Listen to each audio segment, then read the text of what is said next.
అసలు అందం అంటే ఏంటి? అది రూపమో, రంగో, అలంకారమో కాదు.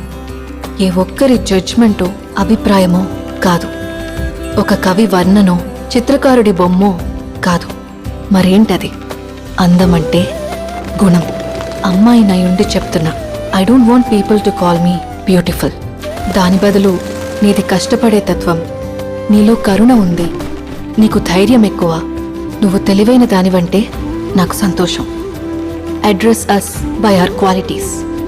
ఎంఎస్ సుబ్బలక్ష్మి అంటే భక్తి, అందం కాదు. మదర్ తెరెసా అంటే కరుణ, అందం కాదు. ఐన్ ర్యాండ్ అంటే తత్వం, అందం కాదు. సరస్వతి అంటే విద్య, దుర్గా అంటే ధైర్యం, గౌరీ అంటే తపస్సు, లక్ష్మి అంటే శుభం. ఇలా ఏ దేవతనైనా ఆమె క్వాలిటీస్ కోసమే పూజిస్తారు, ఆమె అందం కోసం కాదు. నీ గుణాలే నీ సంతకమవుతాయి, నీ అందం కాదు.